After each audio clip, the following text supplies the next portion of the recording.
What it do, y'all? It's your boy Stank815, and I'm back with another reaction video. Y'all new to this channel, man. Make sure you hit that like, subscribe, share, comment, get notified when I do these reaction videos. I'm not the YouTuber who made this video, so shout out to the YouTuber who made this video. Shout out to y'all that be commenting back. I be getting right back on y'all. Some of y'all be disagreeing with me, and everybody entitled to their own opinion. You know, yeah. But I'm going to speak my mind just like y'all speak y'all mind. Let's keep it respectful and let's give our opinion. Let's voice our opinion. But shout out to y'all, man. I really appreciate y'all.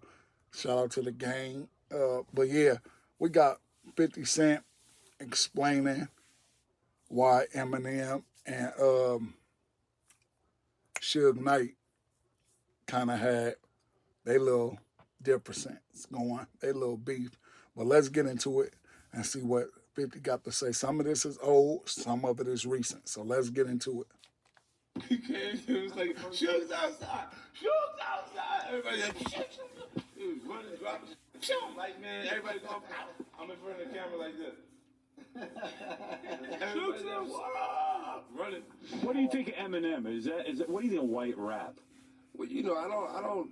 See, one thing about something, the ghetto is colorblind on a sense. If you really from the ghetto and you really doing those things you rapping about, you talking about, I can respect that. Right. If somebody else writing your rhymes, somebody else, if you telling somebody else's story, that really don't mean nothing to me. I think, like, if there's a reason for me to burn a bridge, then I obviously don't want to speak to you ever in my life, you know? So it's like, if I feel a certain way, then I'm going to say it. I'm going to express it. Just likes the cigar, and it's about Suge. He liked the cigar, and he trying to see what you going to do. So Eminem, 50, everybody outside like the cigar. I was bugging because I seen this when I knew Eminem was real. It's like, I don't give a man. This is when I knew. I'm like, damn, Eminem is a real. He's from Detroit. He's from Detroit, man. He's from 8 Mile, bro. And I don't know, 20, 30 minutes ago, we talked about all his. So, yeah, of course, M was ready to go. He was ready to go. So an old Eminem diss track targeting Suge Knight just resurfaced online, and it's stirring the pot all over again. And now 50 Cent is chiming in and spilling some behind-the-scenes tea about how M was one of the only rappers in the game who was never scared of Suge. Now, if you know anything about Suge, you know that man had rappers running back in the 90s. I mean, we're talking about the man who literally dangled Vanilla Ice over a balcony, threatening to drop him to his death. That. Roughed one of my bodyguards up. They roughed everybody else and my whole entourage up. Suge took me out on the balcony, started talking to me personally. On the balcony? On the balcony. High above? Like 15 floors. He had me look over the edge, show me how high I was up there. You scared? I needed to wear a diaper on that day. Suge's reputation for intimidation, violence, and straight-up chaos was legendary. However, Eminem didn't flinch. According to 50, not only was M unbothered, but he was also ready to square up to Suge. On top of that, M reportedly blamed Suge for setting Tupac up and putting him in harm's way, and knowing how much M idolized Tupac, you can see why M was ready to take on Suge and throw hands. But what exactly did Eminem reveal about Suge Knight in this diss track that just popped up? And what did 50 say about why M didn't fear Suge? Let's get into it. He don't do no wrong in my eyes. Like, he can do something wrong right now and I can't see it. He's one of my best friends. Like I can't pick a moment that he wasn't in my corner. Right now there'll be guys at home and go, oh, 50 just loves Eminem so much. Yeah, love him to death. I do. I love him to death. An old school Eminem diss track just resurfaced, and it's aimed at none other than Suge Knight and Ja Rule. The track, titled Smack You, was reportedly recorded in the mid-2000s, which makes sense because back then, 50 Cent and Ja Rule were deep in one of the messiest beefs in hip-hop history. And you already know M was always ready to ride for his 50, so throwing shots at Ja Rule was expected. Now as for the Suge Knight diss, that's where it really gets wild. See, Eminem wasn't just tossing out random jabs. He genuinely believes Suge played a role in the deaths of two rap legends, Tupac Shakur and the notorious B.I.G. M raps on Smack You. I'm holding Suge responsible for the deaths of the two greatest rappers to ever grace the face of this planet. If only the late, great Mr. Christopher Wallace could talk. He could tell you himself, I'm holding Suge responsible for the death of J. Rule or anyone else down with Tha Ro. M also put J. Rule on blast for trying to cozy up to Suge Knight spitting. Begging Suge to get him to follow you to all the clubs, but you're too dumb to see that your publishing's all he wants and thinking you friends till he gets it and you're the next rapper sitting on the passenger side of that Benz that gets hit again. And LAPD will be saying, who did this ish again? Knowing who did it, but still nobody admits it. But if I get for this ish, I know who did it. Smack You was just one of several unreleased Eminem tracks that leaked online recently, and fans got blessed with some serious heat, including collabs with 50 Cent, Nate Dogg, Anderson .Paak, Westside Boogie, and Slaughterhouse. But the timing of this leak is crazy because all these songs, including the Suge Knight diss tracks, dropped shortly after Suge threw shade at M on his prison podcast, Collect Call with Suge Knight. During the convo, Suge went off about all the people who tried to cash in on Tupac after his death, and he even brought up a specific Tupac record that, in his eyes, didn't hit the mark. And Suge blamed M for what he called the only flop in Pac's entire catalog. Since Eminem was behind one of Tupac's posthumous projects, Suge accused him of messing with Pac's legacy, saying M's involvement did more harm than good. The project Suge was referring to is Loyal to the Game, Tupac's fifth posthumous studio album. The album was produced entirely by Eminem and is made up of remixes of previously unreleased tracks Tupac recorded before his death in 1996. But according to Suge, Eminem did a poor job and the project should have never seen the light of day. It's like this. A lot of people that want to do like songs with Pac. A lot of people, some people did with Pac and they never. There was only one Tupac project that ever flopped before, and that's the one Eminem did on unreleases. All the rest of them successful. But despite Suge calling the album a flop, a lot of Tupac's loyal supporters actually loved the project and felt Eminem did right by Pac's legacy with fresh production and a modern touch that still respected Pac's message. And now fans are saying Suge only dissed the project because he's still salty that he couldn't intimidate Eminem the way he did with so many other rappers back in the day. Now, in case you're out of the loop, Suge and Eminem have a wild history, and according to Tony Yayo, things almost got physical at one point. Yayo even said there was a moment when M was ready to throw hands with Suge, and that's when Yayo knew M was a real one. The story went down in the early 2000s during 50 Cent's In Da Club video shoot out in LA. That's when Suge pulled up, rolling in with a crew of Mexican gangsters and ready to cause some trouble. According to Yayo, the whole set turned chaotic the second Suge showed up, and people were shook waiting to see what Suge was about to do. But not Eminem. Instead of backing down, M stood his ground and was ready to throw down if it came to that. This is why I always respected Eminem, 50, and that was with us. So Suge came, he had some Mexicans. Now, we from New York. You ain't never seen a with a tattoo on his forehead. 118th Street crew. I'm like, what the got a tattoo on his face, homie. That's the first time, like, before Lil Wayne and all that. That's the first time I see a nigga with, like, tattoo on his eyes. Mexican, 18th Street. So it's just Suge just got the cigar. He just like that. He just. Hi, I'm Kai, and I'm. He's like a pressure guy. That's why he got into late, because he like a pull up, light a cigar. You see him with tattoos on their face, but we like, damn, what we got to lose? If we don't pop now, we going back to the hood. It's back to the hood. So it's like, fight these Mexican blood. He's got the shit on their forehead, eyes. 118th. Or go back home to the crib. Might as well go all out, fight right here. We're around Dr. Dre. So it's like, yo, we gotta do what we gotta do. So what happened? He lights the cigar and then... He just lights the cigar, and it's the about Suge. He light the cigar, and he trying to see what you gonna do. So Eminem, 50, everybody outside, you light the cigar. I was bugging because I seen, this is when I knew Eminem was real. He's like, I don't give a man. This is when I knew, I'm like, damn, Eminem is a real 50 is outside, what's up? And then Suge just walked away. The Mexican niggas looked kind of confused, like they didn't know what was going on. But came outside. Eminem came outside 100%. Oh, what did I miss? Okay. And Eminem was like, yo, I don't give a man. Yayo also recalled how Eminem's late friend from childhood, Deshaun Holton, better known as Proof, previously accused Suge of lining up Tupac, and apparently Eminem shared that same belief. Proof, remember, it's documented.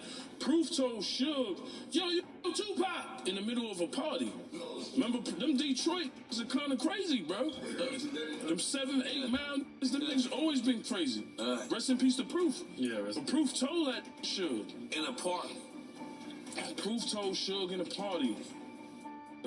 You, Tupac. You could ask anybody. Proof was a wild boy. Rest in peace to Proof. This story about Eminem squaring up to Suge was later confirmed by multiple eyewitnesses, including 50 Cent. 50 recalled the moment when Suge pulled up to his video shoot, and he said everyone scattered like they had seen a bougie man, but not Eminem. He came, it was like, Suge's outside. Suge's outside. Everybody like, shit. He was running, dropping, shoot. Like, man, everybody going, I'm in front of the camera like this.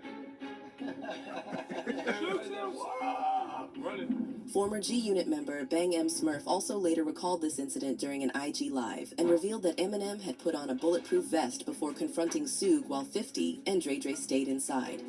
So I ran inside like, yo, Suge outside. What do you want me to do, blow his head off?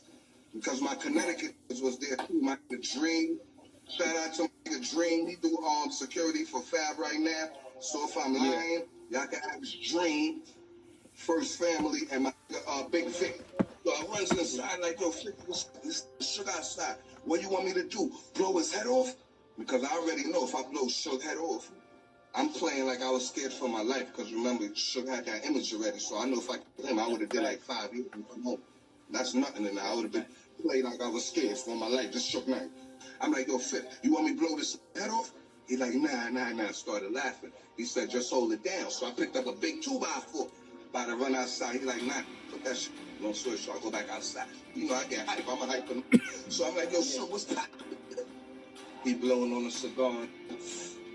Took like 3 pulls, blew that shit in the air, dropped the cigar on the floor, then stepped on it. Them little Mexicans are scared. They see all these New York goons. We throwing shit up like it's popping. They don't even know like we rap. Oh yeah, Eminem came back with the vest. Yeah, Eminem was outside with it. Shout out to Eminem. Dre wasn't outside, 50 wasn't outside, but Eminem was outside. But going back to that Eminem diss track that just leaked about Suge and Ja Rule, did Em really hold Suge responsible for both Tupac and Biggie's deaths? Well, it's kind of confusing because although on Smack You, Eminem blamed Suge for their deaths, on more recent tracks he has pointed the finger at Diddy. Back in 2018, Eminem dropped his savage diss track Kill Shot aimed at Machine Gun Kelly, who was signed under Diddy's label Bad Boy Records at the time. On the track, Em compares his mentor, Dr. Dre, to MGK's boss Diddy, and he seemingly accuses Diddy of putting a hit on Tupac. Em raps, "I will not fail, I'm with the doc still, but this idiot's boss pops pills and tells him he's got skills. But, Kells, the day you put out a hit is the day Diddy admits that he put the hit out that got packed." What's also interesting is that Kill Shot was released on September 14th, one day after the 22nd anniversary of Tupac's death. Now, as for Diddy's response to the allegations about his alleged involvement in Tupac's murder, he previously brushed off the speculation as nonsense, and he repeatedly dodged addressing questions about Tupac. But things got real when Eminem dropped Kill Shot and directly accused Diddy of putting out a hit on Tupac. That's when Joe Budden, who works with Revolt, which was Diddy's network until recently, claimed that Diddy told him he planned to respond to M's accusations. Joe said, "Nothing to speculate about, nothing to talk about. Puff said it's in his hands, and he said, I can say it. That's the end of that. There's nothing to say about it. It's in my hands. Eminem's wild. This is bigger than rap. I'm getting out of there because I'm afraid." You just have to question why people do things sometimes. But of course, the response from Diddy never came, and his silence spoke volumes to some fans. Now fast forward to when the documentary Murder Rap dropped, based on Detective Greg Cotting's investigation into the murders of Tupac and Biggie. Around this time, Diddy showed up on The Breakfast Club, and when Charlamagne tried to ask him directly about the allegations from the documentary, Diddy got visibly uncomfortable and didn't even let Charlamagne finish the question before shutting it down completely. Now, it was this documentary that claimed, which we know wasn't true. Yeah, check this out. We don't talk about things that are nonsense. We don't even entertain nonsense, my brother. So we're not even going to even go there with all due respect, but I appreciate you as a journalist asking. Thank you. Because you, listen, 7 years ago, I'd have been like, yo, did you have my, but no, you have to do it like a journalist. Yeah, no, I mean, we wouldn't even get into nonsense like that. You know what I'm saying? It's Which you never believed about it. Yeah, thank you.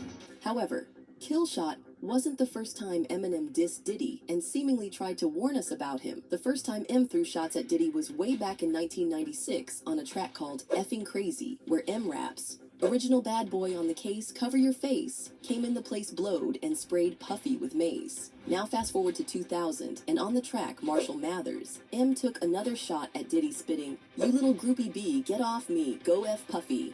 By this point, Eminem had already cemented his place in hip-hop, and what made him stand out was his fearlessness. He wasn't afraid to go with the biggest names in the industry. Later that same year, on the track I'm Back, M went even further, this time throwing shade at Diddy's girlfriend at the time, J. Lo.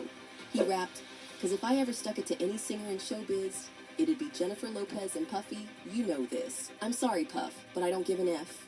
And then after Kill Shot dropped and Diddy threatened to respond but never did, Eminem took it even further and started name-dropping Diddy on multiple tracks, including Godzilla, where he alludes to that infamous making the band Cheesecake incident. He spits, "They call me Diddy because I make bands, and I call getting cheese a cakewalk." And then on his latest album from 2024, The Death of Slim Shady Eminem again brought up those old rumors about Diddy's alleged role in both Tupac and Biggie's deaths. And on the track Fuel, he raps, "Notorious B.I.G.'s death was the domino effect of Tupac's murder, like facial tissue. Whose clock should I clean next? Puff's. Till he's in police handcuffs, guilty, will he step up?" And then on that same track, M spells out rapper with just one P in reference to Diddy, basically calling Diddy a grapist.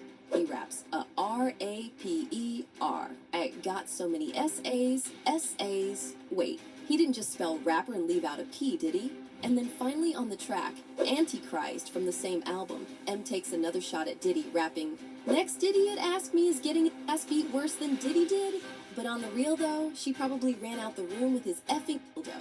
So it seems like Eminem has shifted gears over the years when it comes to who he holds responsible for the deaths of Tupac and Biggie. He initially only blamed Suge Knight, but recently M has turned the spotlight on Diddy as the one responsible for the murders of both legends.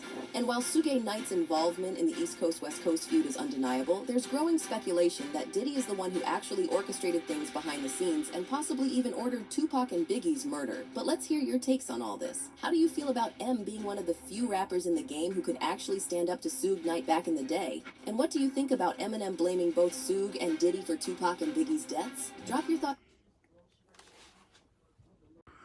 Well, y'all, let me give my opinion. Shout out to Eminem. Shout out to 50. I've never really been a fan of Suge Knight, man. I don't like bullies. And in my eyes, Suge Knight was a bully. But that's just my opinion. I honestly believe he has something to do with Biggie. I'm not really sure about Tupac, but that's just my opinion. I really believe he has something to do with Biggie. Now, Tupac situation, I really don't know. You know, in my opinion, it could have been something to do with Diddy, and it could have been something to do with Suge. But y'all at the comment section, y'all let me know how y'all feel about this whole situation. And please let me know so I can respond back to y'all. Who y'all think has something to do with the Tupac and Biggie situation? So please let me know. I'm out.